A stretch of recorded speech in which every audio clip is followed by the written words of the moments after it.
Buenas noches. Buenas noches. Gracias. Muy buenas noches. Hoy es domingo 21 de junio. Hoy festejamos el Día del Padre. Son las 19:02. Estamos en el Palacio Nacional de México, en la Ciudad de México.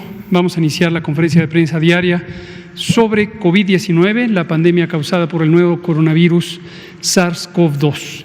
Hoy nos centraremos en el informe técnico. Tenemos un video precisamente alusivo al Día del Padre que nos comparte InMujeres, la doctora Nadine Gassmann, titular de presidenta de InMujeres, a quien apreciamos mucho, a la doctora Nadine Gassmann. Y después abrimos a preguntas y respuestas. Le pido al doctor Alomía si es tan amable de presentar el informe. Con su permiso, señor secretario. Muy buenas tardes a todas y todos. Bienvenidos a la conferencia vespertina número 114, en este día ya 21 de la nueva normalidad.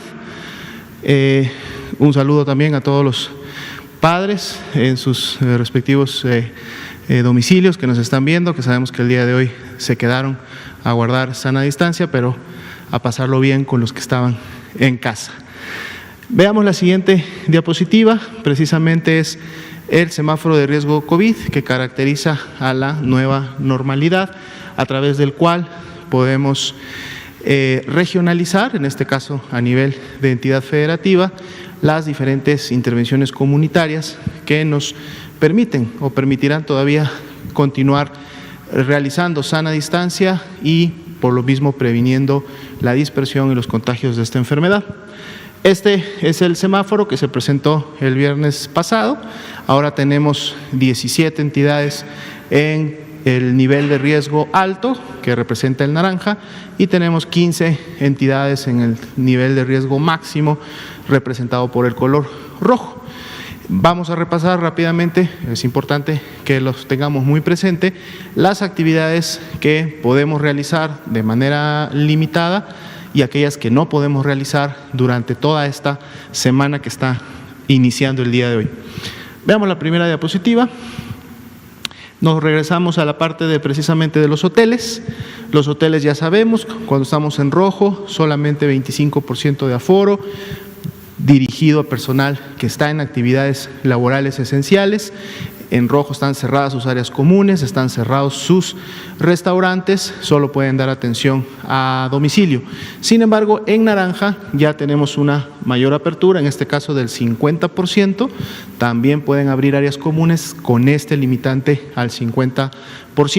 En el caso de restaurantes y cafeterías, en nivel de riesgo máximo rojo, cerradas, pueden dar sus servicios a domicilio, preparar los alimentos para que pasen a llevarlos, y en el caso de los restaurantes que están en hoteles, pueden dar el servicio solamente a la habitación, permaneciendo cerrado en rojo. En naranja ya puede haber una apertura con un aforo del 50%, un aforo que cada uno de estos servicios, de estos negocios, debe de controlar hacia el interior para poder o permitir que se dé la sana distancia y que lógicamente la atención de las diferentes personas se haga con medidas sanitarias. En el caso de barberías, peluquerías, estéticas, etcétera, en rojo pueden brindar servicios a domicilio. En naranja pueden ya aperturar con un aforo del 50%, y para permitir que no haya tantas personas al mismo tiempo, la recomendación es que se haga con citas. En el caso de los parques y plazas públicos, ya desde el rojo había una apertura de un 25%, en naranja esta se incrementa a un 50%, y el enfoque en ambos casos continúa siendo para realizar actividad física, para que las personas puedan usar estos espacios para actividad física, recomendando siempre que lo hagan o vayan al parque plaza más cercano, que no tengan que desplazarse tanto, que estando en el parque traten de buscar siempre una sana distancia con otras personas que pudieran estar ahí, y una vez terminadas sus actividades físicas, regresar a la casa, no realizar ni fomentar actividades de congregaciones o que mantengan a las personas muy cerca. En el caso de los mercados, supermercados, pues es una actividad esencial, las personas tienen que adquirir sus alimentos, sus insumos de limpieza, por lo tanto desde el rojo siempre se permitió un aforo del 50%, ahora en naranja este aforo sube a un 75% y continúa la indicación de que solo ingrese una persona por familia para que así se pueda mantener la sana distancia al interior de estos comercios. En el caso de estadios y aquellos lógicamente que se utilizan para los juegos profesionales, los equipos pueden realizar sus partidos a puerta cerrada, esto quiere decir con estadios vacíos, sin personas, no debe haber lógicamente ningún tipo de actividad que congregue masivamente a las personas porque eso puede ocasionar transmisión importante de la enfermedad. Y esto para los dos colores, tanto en rojo como en naranja. Veamos la siguiente diapositiva. Todas estas actividades están cerradas en rojo, no se deben de realizar. 15 entidades federativas van a estar en rojo esta semana, por lo tanto no deberían de realizar este tipo de actividades, pero aquellas 17 que están en color naranja sí pueden realizarlas con ciertas limitaciones. Por ejemplo, en el caso de los spas, los gimnasios, pueden ya tener un aforo de un 50%, pero además también una metodología de citas para poder dar el distanciamiento suficiente, así como los tiempos necesarios para la limpieza de todos los equipos y todo lo que se utiliza para este tipo de actividades. Cines, teatros, museos y eventos culturales de menor de 500 localidades pueden empezar con un aforo mínimo que es del 25% en naranja, y esto precisamente para dispersar al interior a las personas y se pueda mantener esta sana distancia. En el caso de centros comerciales igual, 25% de aforo, y este aforo lógicamente se debe de controlar en el sentido del ingreso que las personas hacen a los diferentes locales que puede hacer un centro comercial. En el caso de sitios de culto, iglesias y de todas las denominaciones, 25% también de aforo. La idea es que esto también permita que al interior la gente se pueda sentar de manera dispersa, que no haya congregación grande de personas y que las medidas de sana distancia se mantengan siempre presente al interior. Y concentraciones masivas, como serían por ejemplo conciertos o similares, o inclusive los bares y comercios similares, estos sí todavía se mantienen cerrados en ambos niveles de riesgo, tanto nivel alto como nivel máximo. ¿Sí? Bien, pasemos entonces ahora a la diapositiva del panorama mundial. Nuevamente sin cambios, ya tenemos más de 2 semanas en las cuales lo que estamos observando realmente es una mantención de la epidemia, de la pandemia activa a nivel mundial, que además está focalizada en la región de las Américas. Podemos ver que ese porcentaje del 54.8 prácticamente se ha mantenido en ese nivel en estas últimas 2 semanas. Por lo tanto, quiere decir que no ha habido una disminución, como se ha visto sí en otras regiones del mundo. En el caso de las Américas, los casos activos, porque estos representan 1.044.979 personas, representan aquellos que iniciaron con signos y síntomas en los últimos 14 días. Y todos los días que vamos presentando esta información, vemos cómo es el mismo número prácticamente y la misma proporción. Eso quiere decir que cada día que pasa siguen contagiándose y siguen enfermándose un número igual de personas que salen el día 15, y por lo tanto la pandemia activa ahora sí que se mantiene activa y se ha mantenido activa durante prácticamente las últimas 2-3 semanas. Veamos la siguiente diapositiva, que son ahora los números de la República Mexicana. 479.528 son las personas que ahora han ingresado a protocolo de estudio. Como parte de este protocolo de estudio se les ha tomado una muestra de laboratorio precisamente para confirmar o descartar la presencia del virus SARS-CoV-2. En 242.393 se descartó con un resultado negativo. En 180.545 hasta el momento, que son los casos acumulados confirmados, precisamente se encontró el virus y por lo tanto son los casos confirmados de la enfermedad. El día de hoy también se actualiza el número de funciones, 21.825 son las personas que hasta el momento lamentablemente han perdido la vida a causa de las complicaciones de COVID-19 en México. Veamos la siguiente diapositiva, son las barras que en su momento representan la carga acumulada de casos confirmados en México, es decir, estos 180.545 que además nos dan una tasa de incidencia por cada 100.000 habitantes de 141.3. Este hemos visto que ha sido incrementando y continuará incrementándose en la medida que la carga acumulada continúe haciéndolo. Aquí podemos ver, dos son las entidades federativas que acumulan la mayor carga de casos confirmados, Ciudad de México y México. Recordemos también que tienen una gran densidad poblacional, lo cual también lógicamente está relacionado con el hecho de la gran cantidad de carga de casos que tienen en este momento. Ya con un rango mucho mejor y lógicamente con poblaciones también menores, tenemos a Tabasco, Veracruz, Baja California, Puebla y Sinaloa que se mantienen en ese rango por encima de los 6,000 casos al menos que hasta el momento se han acumulado. Veamos la siguiente diapositiva, en donde vemos de ese gran total de casos, de esos ya poco más de 180,000 casos que hasta el momento se han confirmado en México, estos son los que representarían realmente la epidemia activa en México, es decir, todos estos casos son acumulados, son los que iniciaron desde que se confirmó el primero a fines de febrero, pero al corte del día de hoy, las personas que iniciaron con signos y síntomas de enfermedad en los últimos 14 días y que por lo tanto representan la epidemia activa, están en este grupo de 24.225 casos ya confirmados, pero también van a estar dentro de estos 35.875 que son todavía sospechosos, pero sospechosos activos, porque estamos quedándonos también con el número del total de sospechosos, con el número que inició signos y síntomas en los últimos 14 días. Si vemos nosotros las barras, el orden en las que están las entidades federativas de izquierda a derecha representa la carga confirmada, es decir, los 24.225 casos activos y en orden descendente.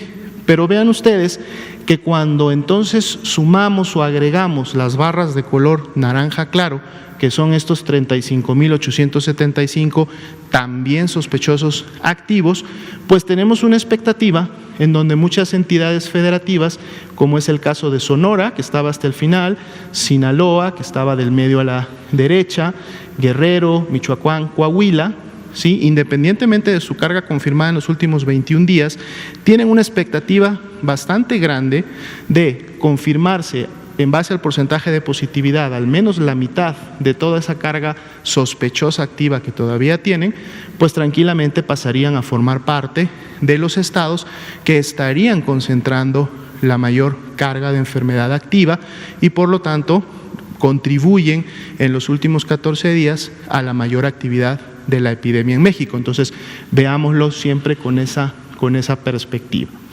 Veamos la siguiente diapositiva. Aquí tenemos las 21.825 defunciones que hasta el momento se han confirmado. Están distribuidas por fecha de ocurrencia, es decir, por la fecha en la que lamentablemente fallecieron. Vimos una pendiente claramente ascendente que se dio prácticamente hasta la quincena de mayo.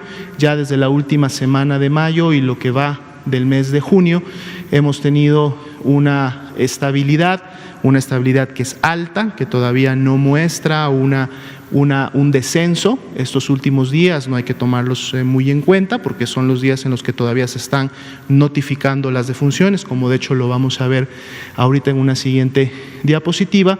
Y además podemos ver en el color naranja claro que está sobre las barras azules, la perspectiva precisamente de poder todavía tener más defunciones confirmadas, dado que al corte del día de hoy tenemos 1.892 que todavía no tienen un resultado de laboratorio emitido y por lo tanto ahí tendremos más defunciones confirmadas. En la siguiente diapositiva veremos las defunciones distribuidas por entidad federativa donde ocurrieron y también en un orden descendente en función de cuáles son las que concentran la mayor carga de estas y así también la expectativa en el color naranja claro de dónde vamos a tener todavía incremento en el número de defunciones en los siguientes días en la medida que se vayan estas confirmando.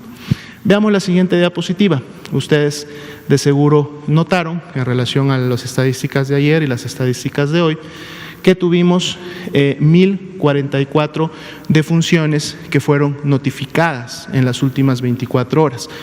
Es un grupo que comprende defunciones que son notificadas, otras que son defunciones que ya estaban notificadas como sospechosas y salió el resultado de laboratorio. Sin embargo, la mayoría de las que componen este grupo de 1.044 realmente son notificaciones nuevas que se dieron y que, como vamos a ver en este gráfico, prácticamente la gran mayoría de ellas están distribuidas en el mes de mayo.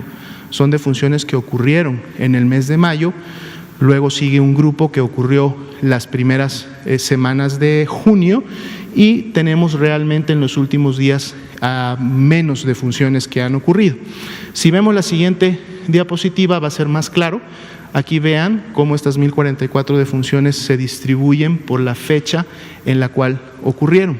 Como comentábamos, el mes de mayo, aunque no son los picos tan altos, pero si sumamos el total de defunciones que hay en el mes de mayo, son la mayoría, y si sumamos las que se dieron las primeras 2 semanas, 3 semanas de junio, también son la mayoría. De hecho, si ustedes pueden ver, el pico que tenemos en los últimos 2-3 días está dado por las defunciones que en su momento han estado ocurriendo ya en una media observada de las últimas semanas y en donde además se encuentran pues las defunciones que notifica la Secretaría de Salud y otras instituciones.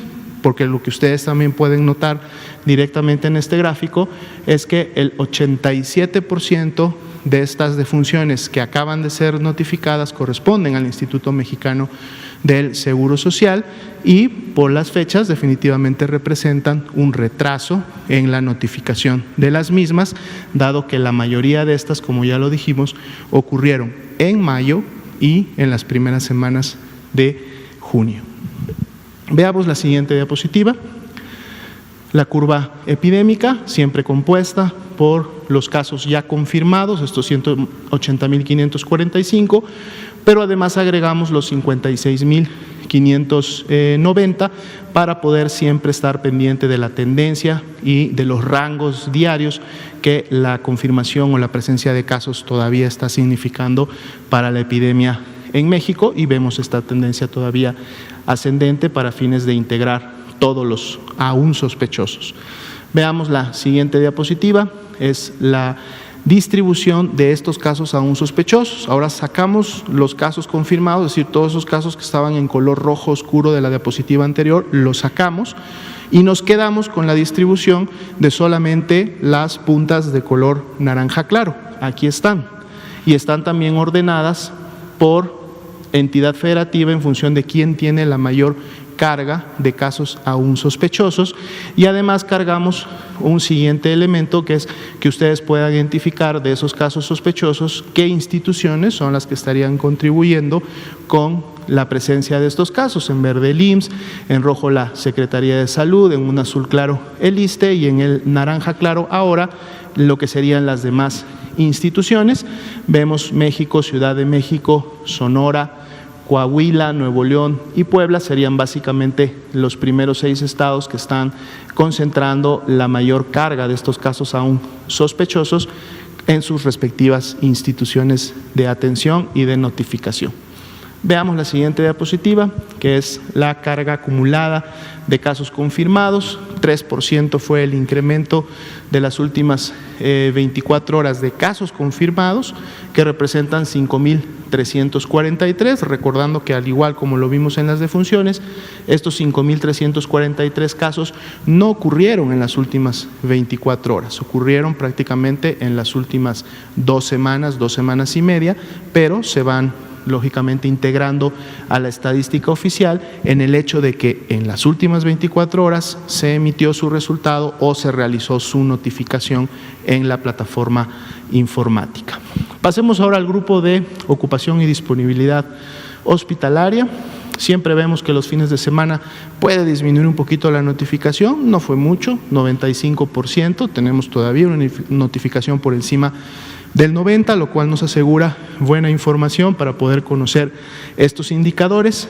44% son las camas ocupadas a nivel nacional tipo IRA general, es decir, para los pacientes graves, pero que todavía no requieren de un ventilador.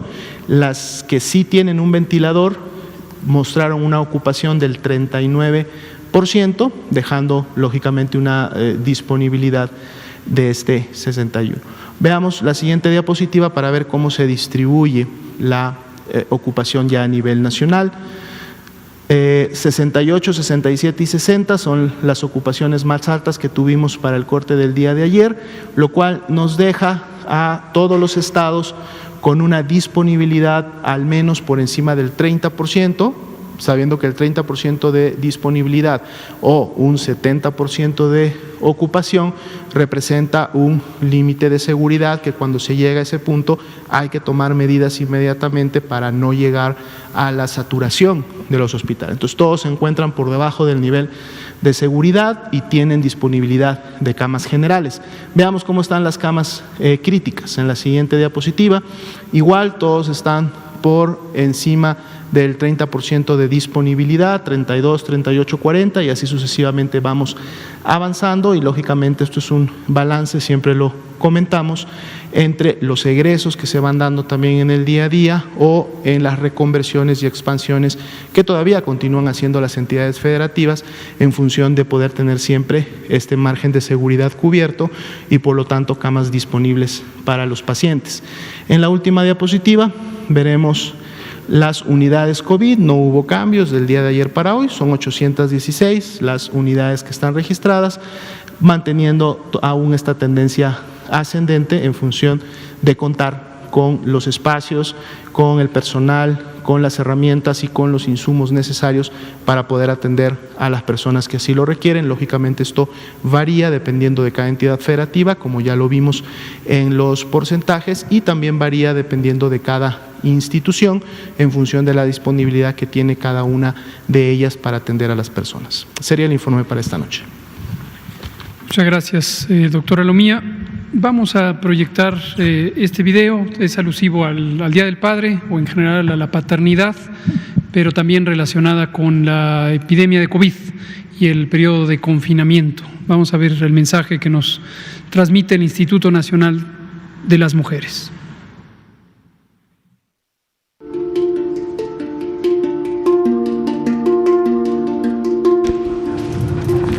Con eso de la pandemia, mire, como nosotros tenemos que trabajar, pues ahora sí que nuestro trabajo es diario en la calle, en la vía pública, pues la verdad mi papá es el único, bueno, mis papás son los únicos que se quedan en casa. Los que están más digamos, encerrados son mis hijas, pues, y mi esposa, porque yo sí tengo que salir a trabajar para poder vivir. Cuando uno sale a la tienda de la esquina se siente un aire muy raro porque todos cerca están preocupados. A mí me toca cocinar porque me encanta la cocina, sábados, domingos, y los días que estoy temprano en la casa luego le digo a mi esposa, le digo, si quieres yo cocino en lo que tú te dedicas a lo demás.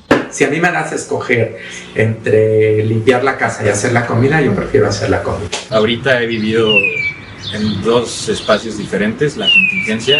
Cuando yo estoy aquí, pues sí me dedico al quehacer. Barro, trapeo, todo. Hasta lavo los trastes. En depa de mi primo y pues nos repartíamos las cosas que hacer, ¿no? De pronto siento que la convivencia entre hombres es más sucia. La señora que nos ayuda no está viniendo con frecuencia, entonces todas las tareas de limpieza de la casa las tenemos que hacer nosotros. Nosotros no hacemos nada más que jugar videojuegos o hacer tarea. Un día a uno de mis hermanos les toca lavar los trastes todo el día, luego al otro, luego a mí, y así, pero mi mamá se encarga de hacer la comida. Yo soy el encargado de los gatos. Ajá. Yo limpio la arena, yo les doy de comer, agua. A ella le gusta más el perro, entonces ella tiene siempre un poco más de responsabilidad con el perro.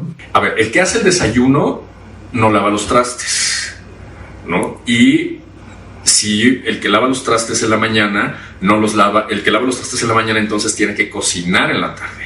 Bajar la ropa, doblarla y ponerla en mi cuarto. Y luego lavar mi plato después de comer. Y ya me están enseñando a usar la lavadora, entonces pronto voy a hacer es lavar la ropa.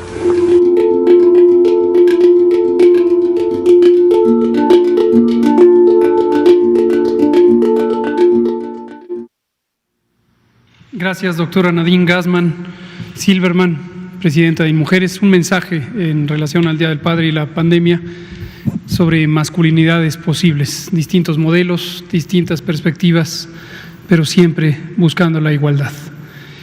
Abrimos a preguntas y respuestas. Daniela Pastrana. Juan, empieza primero Juan, luego Daniela, luego usted. Perfecto. Adelante, Daniela Pastrana, pie de página. Gracias. Había quedado pendiente la pregunta sobre el tipo de sangre en relación con COVID, y en Yucatán están preocupados por el aumento de las cifras, de los números de contagios. Nos preguntaron si puede haber algún tipo de afectación especial por el paso de la tormenta Cristóbal, si eso implica algo, tiene alguna relación, y si hay alguna cosa que hayan ustedes detectado con referencia a eso. Muchas gracias. Muchas gracias. Sobre lo que quedó pendiente del tipo de sangre, y hoy vi que algunos periódicos de circulación nacional lo retomaron. Es un estudio muy complejo.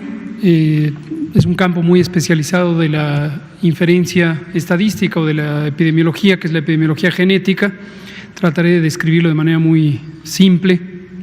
Y es un estudio que se hizo para buscar si existe una asociación entre cierta estructura de los genes, es decir, un segmento muy amplio de los genes humanos. Los genes son las componentes de la hebra de DNA, el material genético que nos define nuestras identidades biológicas y moleculares en buena medida. Y tratan de ver si esto se relaciona, ciertos patrones de la secuencia del DNA de los seres humanos se relaciona con desenlaces adversos en el caso de COVID. Y es un estudio retrospectivo, es decir, primero identificaron a los casos, personas que habían estado enfermas, esto lo hicieron en España y en Italia, y encontraron personas que podían ser comparables con ciertas características o respecto a ciertas características, la existencia de comorbilidades como diabetes, el intervalo de edad, el sexo, entre otras características, y entonces compararon unos y otros. Unos son los casos, son personas que tuvieron enfermedad grave, COVID grave y estuvieron hospitalizados, y otros son los controles. Y comparan unos y otros respecto a la estructura o la secuencia de letras, se puede decir, del código, de la secuencia de genes en segmentos particulares, aunque es una comparación muy, muy amplia. Y en particular se centran a un segmento de la extensa hebra del DNA que codifica o da las características de la señal para el tipo sanguíneo. El tipo sanguíneo se clasifica usando dos letras que se pueden combinar, y la letra O mejor conocida como la letra 0, entonces es A, B, AB o 0. También conocida como O. Y estos tipos sanguíneos, la vez pasada, por cierto, dije que el más común era el A, después aclaré, no, el más común es el O, cuando menos en México, más del 65% de las personas tienen tipo sanguíneo O, y el siguiente en frecuencia es el A, y luego el B y luego el AB.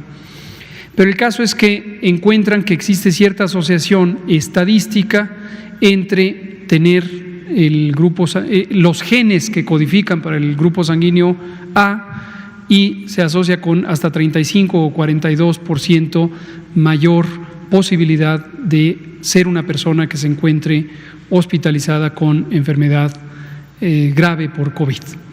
Ahora, este tipo de estudios son estudios de asociación, no quiere decir que hay una causa, no se demuestra que existe una causa ni una explicación entre esa asociación y este tipo de estudios, dentro de los diversos estudios epidemiológicos o de epidemiología clínica, en este caso de epidemiología genética, están sujetos a múltiples señales confusoras, como le llamamos en la epidemiología. Esto quiere decir que se requieren muchos más estudios que pudieran mostrar el mismo mensaje de manera consistente antes de considerar que es una verdad demostrada. O en otras palabras, es un indicio, es una señal muy preliminar como para considerarla ya una verdad tajante.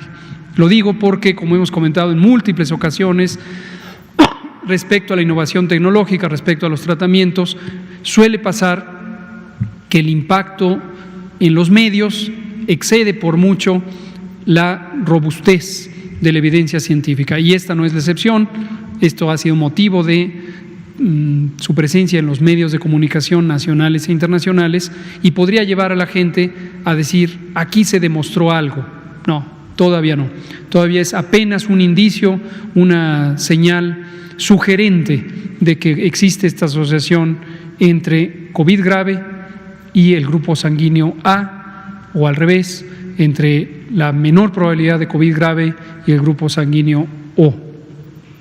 Entonces, recomendación, no preocuparse de más. Es un indicio, es importante que la ciencia, los resultados de la investigación científica se conozcan públicamente en tiempo real, pero hay que interpretarlos con mucha cautela. Aquellos de ustedes que tengan grupo sanguíneo A, no entren en una enorme preocupación. Aquellos que tengan grupo sanguíneo O, no se confíen. Sigue siendo mucho más determinante el hecho de tener más de 60 años, enfermedades crónicas como diabetes, hipertensión, obesidad, tabaquismo, inmunosupresión. Y la recomendación sigue siendo la misma. Tenga cualquier grupo sanguíneo, si usted tiene enfermedades crónicas o tiene más de 60 años, o incluso si tiene familiares con diabetes o con hipertensión en primera línea de parentesco, considere ir a consulta médica lo más pronto posible si usted presenta fiebre, tos, dolor de garganta, dolor de cabeza, que son los síntomas más frecuentes de COVID durante el periodo en que estamos en la epidemia.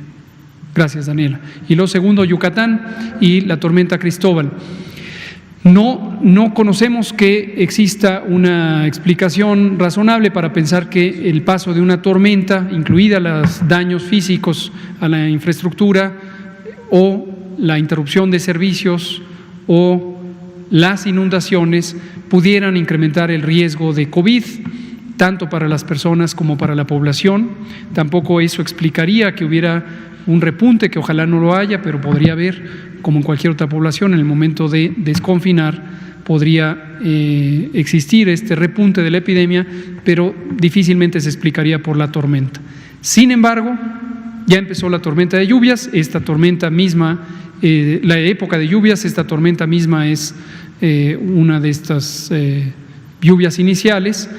Y dengue sí puede aumentar muy rápidamente su presencia en la población a partir de una tormenta. Cuando cede la tormenta queda la inundación, y donde queda la inundación queda una enorme cantidad de depósitos de agua, de charcos por todos lados. Y ahí, en zonas templadas o en zonas calurosas, como es Yucatán y toda la costa mexicana, ahí van a proliferar los mosquitos Aedes, y en esos mosquitos Aedes se va a transportar el virus dengue entre una persona y otra, a partir de la picadura del mosquito. ¿Qué hay que hacer? Quitar toda clase de cacharros, basura, llantas, cualquier depósito de agua, macetas, platitos, latas, botellas de PET, que además son altamente dañinas al medio ambiente, también por la vía de favorecer la existencia de criaderos de mosquitos. Hay que lavar todos los patios, quitar toda la basura, tapar los tinacos, las piletas, o eliminar depósitos de agua que no estén más de 2 días abiertos, porque pueden favorecer el crecimiento de las larvas del mosquito Aedes y por lo tanto el dengue. Gracias, Daniela. Juan Hernández. Gracias. Buenas noches. Juan Hernández del periódico Basta y del Grupo Cantón. Dos preguntas. Bueno, una es una lectura precisamente aquí de redes, donde dice así: le comparto que en casa no entendemos por qué si seguimos en aumento, la Ciudad de México mantiene cerrado todos los espacios y el gobierno del Estado de México anuncia que va a abrir espacios el próximo 23. No entendemos. ¿A quién le hacemos caso? Es el de una familia como la de miles de familias que están en esta continua confusión entre los semáforos. No se trata de pelear con los gobiernos, ¿no? Pero es el ciudadano promedio el que está padeciendo precisamente esta situación. ¿Salimos o no salimos? ¿Nos cuidamos o no nos cuidamos? Esa sería la primera. Y una segunda, si me lo permite. Muchas gracias, Juan. Como usted ha señalado en otras ocasiones, le agradezco estas preguntas porque siempre ayudan a justo visualizar qué está pensando la ciudadanía, qué está pensando usted, qué le preocupa, qué entiende de ver tantos colores, tantos semáforos, uno aquí, otro en la Ciudad de México, otro en el Estado de México, otro en el estado donde usted vive. Y no me extrañaría que hasta la presidenta o presidente municipal del municipio en el que vive ponga otro semáforo. La sugerencia es: no le preste más atención a los colores del semáforo que a la prevención. Lo importante es prevenir, y hay medidas, hay intervenciones, hay acciones, comportamientos muy sencillos y muy directamente relacionados con usted. Está en sus manos el prevenir el COVID, para usted, para su familia, para sus vecinos, para los demás. Retomemos algo que hemos dicho una y otra vez, que es más importante que pensar en los colores del semáforo: sana distancia. La sana distancia hoy, mañana, dentro de un mes, dentro de un año, seguirá siendo importante para disminuir la probabilidad, el riesgo, la posibilidad, la oportunidad de que usted se contagie, o si usted tiene COVID, que usted contagie a alguien más. La sana distancia especialmente es respecto a su cara, porque en su cara está su nariz y su boca y sus ojos, que son los sitios por los que entra el virus. En otras partes del cuerpo no entra el virus, pero a través de su cara, de mi cara, de la cara de cada una de las personas, sí puede entrar el virus. ¿De dónde puede venir el virus? De otra persona, de otra persona. No le va a venir de una mascota, no le va a venir de un objeto físico, no le va a venir generalmente del aire, pero sí de la cara de otra persona. Si la otra persona habla, tose, grita, canta, estornuda, esa persona va a proyectar gotas de agua, gotas de saliva, gotas de secreciones respiratorias. Y hay tres formas de esas secreciones: gotas grandes, que son visibles; gotas muy pequeñas, que son difícilmente visibles; y aerosoles. Aquí tenemos todos enfrente de nuestra cara aerosoles de esas secreciones respiratorias. Si la persona que está cerca de usted tiene COVID, tiene al virus SARS-CoV-2 en su garganta, en su tráquea, va a proyectar ese virus. Y si esa persona está demasiado cerca de usted, usted va a recibir en su cara, ojos, nariz y boca, va a recibir las partículas líquidas que contengan el virus, o usted las va a proyectar a alguien más. Entonces, sana distancia es: manténgase a 1,5 o mejor 2 metros de distancia. Si va a platicar con un familiar, con un amigo, con una colega del trabajo, manténgase preferentemente a 2 metros de distancia, y va a disminuir mucho la probabilidad de que se infecte. Segundo, lávese las manos continuamente. Lávese las manos continuamente, con agua y jabón. Lo preferente es agua y jabón. No se preocupe si no tiene una botellita de alcohol gel a la mano. Si tiene agua y jabón, eso es lo preferente. Eso es lo preferente. Agua y jabón. Hágalo de una manera ordenada, durante 20 segundos preferentemente, pero hágalo continuamente, 2, 3, 5, 7, 20 veces al día. Si no hay agua y jabón, puede utilizar alcohol gel, pero, insisto, es muy preferente el agua y el jabón. Tercero, si a usted le sorprende un estornudo, no lo puede controlar o quiere toser porque siente irritación de la garganta, no estornude en forma abierta, no se tape con las manos, tápese con el brazo, porque al taparse con el brazo evita contaminar las manos y transferir el virus a la mano de otra persona que a su vez se lo llevará a ojos, nariz o boca.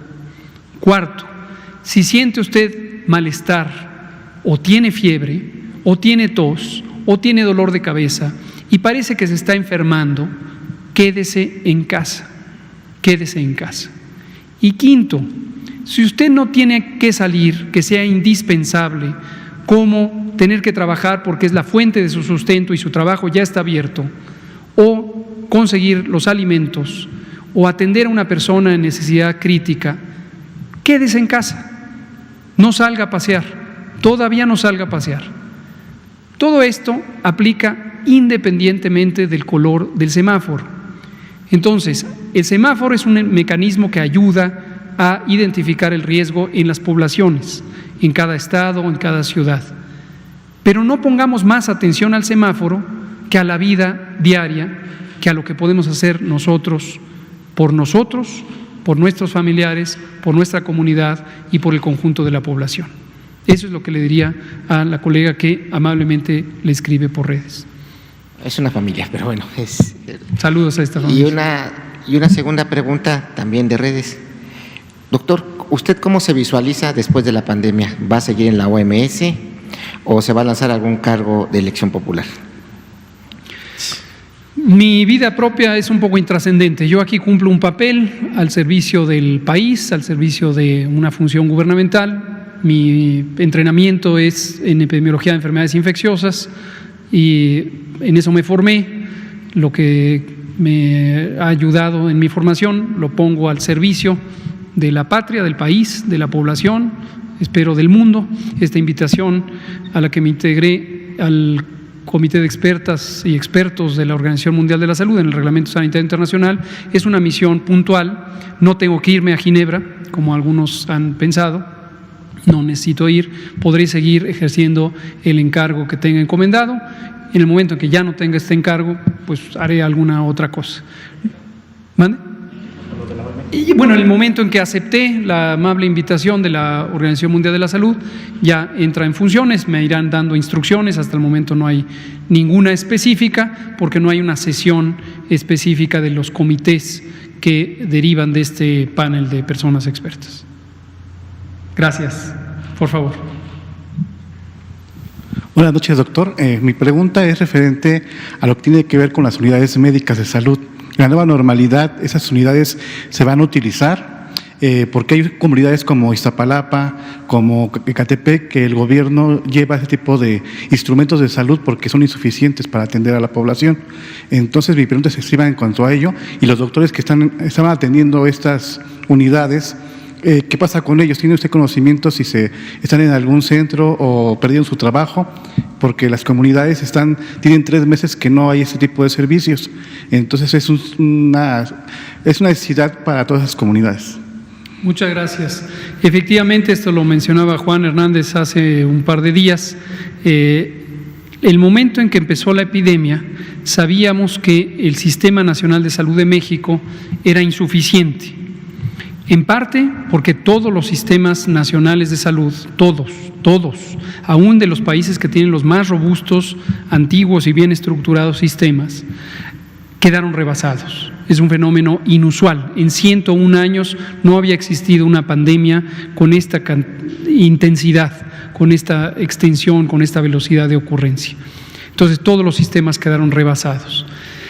En el caso de México sabíamos también, está ampliamente documentado desde hace cerca de 20 años, que el crecimiento del Sistema Nacional de Salud, esto es la cantidad de hospitales, la cantidad de centros de salud, la cantidad de personas laborando, no eran suficientes de por sí para las condiciones habituales, las condiciones ordinarias de ocurrencia de enfermedad en México.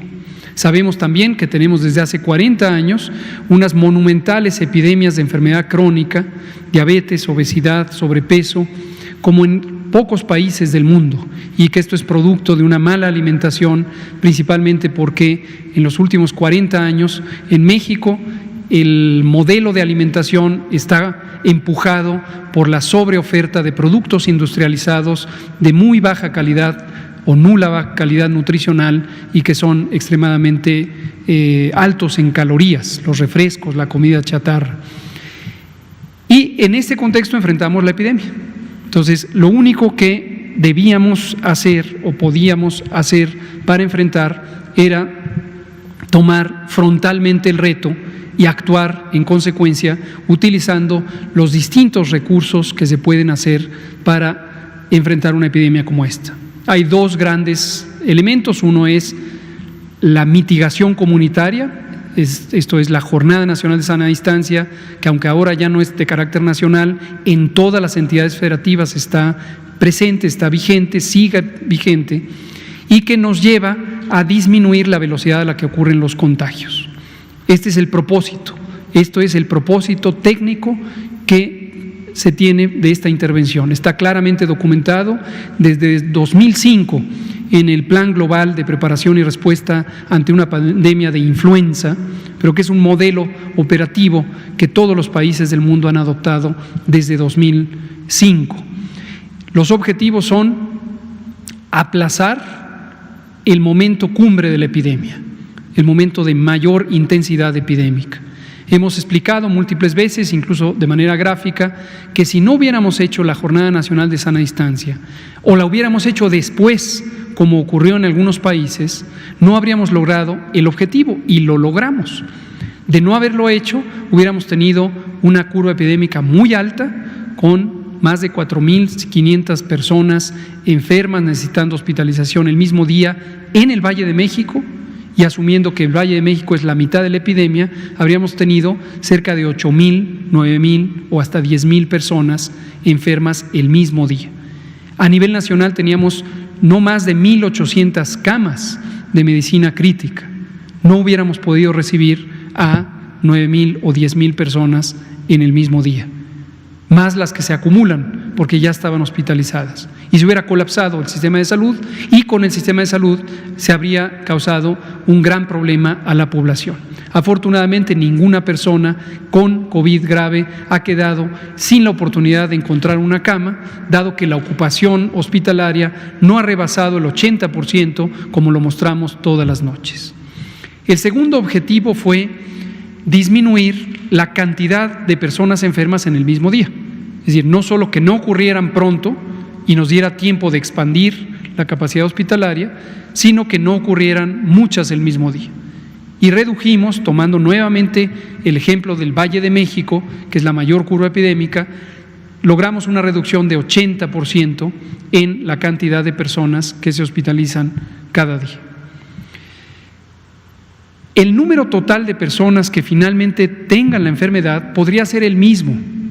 Hemos dicho de todas las maneras posibles. Desafortunadamente, una cosa es lo que uno desea, lo que uno aspira, y otra cosa es lo que realistamente se puede lograr, a pesar de que se hagan todas las medidas que se recomiendan. Y las epidemias no se pueden parar de un momento a otro, y desafortunadamente epidemias de esta magnitud no se pueden evitar, aunque todos quisiéramos eso y aunque algunas personas están empeñadas en que esto es una verdad, pero no lo es, y eso se puede demostrar ampliamente. Entonces, lo tercero que sí se puede lograr, además de posponer el momento cumbre de la epidemia y reducir el número de infecciones diarias y por lo tanto casos, por lo tanto hospitalizaciones, es que haya una mayor capacidad, aumentar la capacidad hospitalaria. Para aumentarla se hacen múltiples reorganizaciones del sistema de salud en cada uno de los hospitales y en el conjunto, cómo operan los hospitales. Por ejemplo, los institutos nacionales de salud decidieron, la coordinación de institutos encabezada por el doctor Gustavo Reyes Terán, nuestro querido amigo, decidieron reconvertir para que el Instituto Nacional de Nutrición y Ciencias Médicas Salvador Subirán, o el Instituto Nacional de Enfermedades Respiratorias, o el Hospital Federal de Especialidades de Alta Especialidad en Ixtapaluca, fueran completamente desocupados y se dedicaran específicamente a la atención de personas con infección respiratoria aguda grave, es decir, con el síndrome COVID. Ahora, regresando a su pregunta, ¿qué pasa con el resto de personas que se atienden en esos hospitales? Desde luego hay que darles cabida. Y aquí es una diversidad de intervenciones. Por un lado, hay procedimientos diagnósticos o cirugías o consultas que se pueden posponer sin afectar importantemente la salud de las personas. Por ejemplo, con las personas que padecen diabetes e hipertensión, en el Seguro Social se decidió anticiparles la dotación de medicamentos, que tradicionalmente se entrega en forma mensual, se les dio durante 3 meses y se les ha vuelto a surtir cuando fue necesario. Esa es una de las medidas. Y la otra medida importante es destinar a algunos hospitales, de por sí todos están muy saturados, pero lograr expandir un poquito más su capacidad, haciendo más eficientes los servicios, por ejemplo, de consulta externa. Y entonces, si una persona estaba habituada a ir a este hospital y el hospital se volvió COVID, pues ahora le toca este otro hospital. Pero nadie ha perdido los derechos de atención. Finalmente, esto de la epidemia del COVID sigue activa, y en octubre, cuando estará terminando, de acuerdo a las predicciones, viene la temporada de influenza. La influenza es una enfermedad causada por otro virus diferente, pero que da una enfermedad muy parecida al COVID grave y también al COVID leve. Fiebre, tos, dolor de garganta en el caso leve, y en el caso grave, neumonía, una enfermedad grave que afecta la capacidad de los pulmones para incorporar oxígeno a la sangre. Eso, independientemente de que sea influenza o sea el COVID, que repuntará probablemente en octubre, noviembre, diciembre, enero, febrero y marzo, va a requerir que haya camas de terapia intensiva personal. Por cierto, en materia de personal, también en un tiempo históricamente corto, hemos logrado a través del Instituto de Salud para el Bienestar reclutar 45,000 profesionales de la salud. Nunca había ocurrido eso, nunca. Al contrario, había una carencia de más de 240,000 personas profesionales de la salud. Entonces, todos estos son reconversiones. Estaremos manteniendo las reconversiones, es decir, lo que ya se reconvirtió, estos más de 816 al día de hoy. Como ustedes pueden ver en el informe diario, siguen aumentando los hospitales COVID. Y en algunos son remodelaciones, son hospitales que quedaron abandonados y se reconstruyeron también en un tiempo muy veloz. Eso es lo que estamos haciendo, es lo que seguiremos haciendo, y una vez que pase la epidemia de COVID, de todos modos tenemos un programa que es central, es fundamental para este gobierno, que es lograr tener servicios de salud y medicamentos gratuitos, independientemente de la condición de aseguramiento, para todas las personas. Muchas gracias. Usted, por favor. 1955. Hola, doctores. Muy buenas noches. Paola Betancourt, de Multimedios Televisión. Mi pregunta es para el doctor Alomía. Quisiera preguntarle, en este tiempo de la enfermedad, pues bueno, ya sabemos que el tiempo de incubación de la enfermedad son 14 días. Sin embargo, al documentar casos, pues he visto que los síntomas persisten hasta un mes y medio. Bueno, me refiero a la tos, por ejemplo, ¿no? Entonces, yo quisiera preguntarle, ¿hasta cuánto tiempo podría una persona con COVID tener síntomas? ¿Cuántos días de la enfermedad hasta qué día de la enfermedad una persona puede seguir siendo un foco de contagio, y si es recomendable que pudiera hacerse una segunda prueba para descartar que siga teniendo el virus? Sí, muchas gracias. Bueno, primero tendríamos que hacer una diferencia. Como bien comenta, uno es el periodo de incubación. El periodo de incubación se refiere al tiempo que pasa en el que el microorganismo, en este caso el virus SARS-CoV-2, se replica, mantiene un nivel de carga viral que en su momento empieza entonces ya a generar por la respuesta del organismo signos y síntomas de enfermedad, ¿no? Entonces este es el periodo de incubación. Yo estoy sano en este momento, supongamos que me contagio, es decir, llega el virus a mis vías respiratorias. El periodo de incubación es el tiempo que yo voy a demorar en iniciar con la fiebre, con la tos, con los estornudos, con el malestar. Eso es lo que se ha medido en el mundo. Actualmente tiene una media que está alrededor de los 6 días, es decir, la gran mayoría de personas desarrollan estos signos y síntomas 6 días después de que se contagian. Pero hay un periodo de tiempo porque algunas lo pueden hacer tan rápido como al segundo o tercer día, otras efectivamente pueden demorar más de 12, 13, 14 días en desarrollar. Por eso se toma un periodo de seguridad, de decir son 14 días los que una persona puede iniciar. Ahora, una vez que yo inicio con signos y síntomas de la enfermedad, el tiempo que dure yo enfermo, el tiempo que dure yo presentando esta enfermedad, pues va a depender uno de la eficiencia con la que mi organismo logre resolver la enfermedad. Recordamos que es una enfermedad que puede ir desde, y esto es en la gran mayoría de las personas, un cuadro leve, como una gripa, un catarro moderado o fuerte en algunos casos, pero como ya lo hemos visto, también produce enfermedad grave, produce complicaciones, produce neumonía, produce afectación sistémica y son las personas que precisamente llegan a los hospitales. Si yo tengo enfermedad leve, muy probablemente resuelva mi cuadro en los primeros 3 a 5 días. Si yo tengo enfermedad grave y dependiendo de mi afectación y cómo respondió o no mi sistema inmunológico, podría estar hospitalizado hasta 20 días, 25 días, ha habido periodos de hospitalización muy largos. Mientras la persona se mantiene sintomática y con afectaciones, es muy probable que el virus todavía se encuentre activo y replicándose. El sistema inmunológico no ha logrado controlarlo. Recordemos que no hay un medicamento específico para matar el virus, digamos así, o para controlarlo directamente, todavía no hay ninguno comprobado. Por lo tanto, son precisamente las personas graves las que pueden mantener un periodo mucho más largo de actividad viral y por lo tanto se mantienen en una etapa en la que pueden seguir contagiando. Por eso las medidas de protección personal que los profesionales de la salud tienen que tener de manera permanente cuando atienden a pacientes graves en los hospitales, porque están ante personas que más allá que hayan pasado 5, 8, 10, 15 días, todavía pueden tener actividad de contagio. Entonces es variable y son momentos diferentes. Uno es el periodo que pasa para yo mostrar sintomatología, otro es el periodo en el que estoy sintomático. Y en el caso de la segunda pregunta, precisamente estos dos periodos son los que van alternando y van incrementando la posibilidad o no de contagiar a otra persona.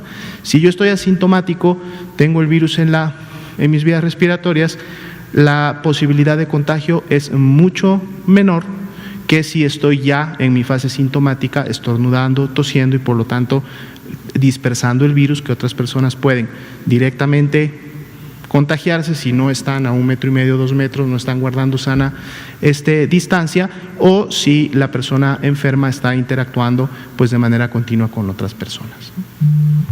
Muchas gracias, doctora Lomía. Pues son las 20 horas. Quisiera dar un último mensaje, que es, dado que hoy fue el Día del Padre, primero felicitar a todos los padres de México, abuelos, que son parte importante de las familias, que han estado presentes y que han estado lidiando junto con sus demás familiares, mujeres y hombres, esta pandemia. También cabe señalar que la mayor parte de las personas que han fallecido por COVID han sido hombres, más del 65%, y la mayoría más de 50 años. Entonces es probable que una proporción importante de ellos hayan sido padres y hayan dejado de estar con sus familias este año. Perder a un padre, igual que perder a una madre o perder a cualquier familiar, es algo sumamente dramático. Y claro, cuando pensamos en que la epidemia tiene este curso durante esta fecha poco referencial, pues también es doloroso. Yo entiendo eso perfectamente, porque perdí a mi padre hace 21 años en un Día del Padre. Pero quiero externar mis condolencias a todas las familias que hayan perdido a su padre durante estas fechas de la pandemia y seguir echándole fuerza, ganas, intensidad, solidaridad, muy importante la solidaridad con la familia, con la comunidad, con el país entero y manteniendo tranquilidad, orden, disciplina y saldremos adelante. Muchas gracias.